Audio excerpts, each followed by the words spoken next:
Class 12-এর Bangla ব্যাকরণ এবং বাংলা সাহিত্যের ইতিহাস নিয়ে অনেক ছাত্রছাত্রীদের মধ্যেই খুব কনফিউশন যে কি পড়বে এবং রচনা। তো যাই হোক, আমি তোমাদের জন্য একটা সাজেশন তৈরি করেছি। আশা করছি এখান থেকেই তোমরা 5 মার্কস কমন পাবে। দেখো, বিজ্ঞান চর্চার ইতিহাসে প্রফুল্লচন্দ্র রায় আর চিকিৎসা বিজ্ঞানে কাদম্বিনী গঙ্গোপাধ্যায়।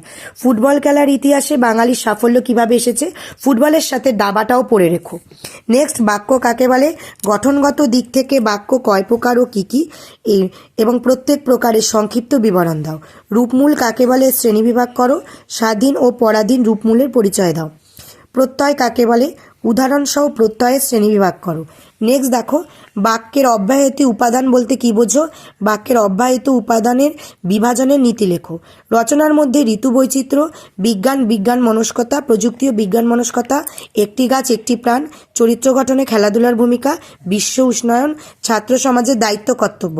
আর পড়বে রবীন্দ্রনাথ ঠাকুর এবং স্বামী বিবেকানন্দ। এটা এখানে লেখা নেই, যাই হোক এই কটা তোমরা পড়ে যাও, আশা করছি এর মধ্যে থেকেই কমন পাবে। চ্যানেলটি ভালো লেগে থাকলে অবশ্যই সাবস্ক্রাইব করে দেবে।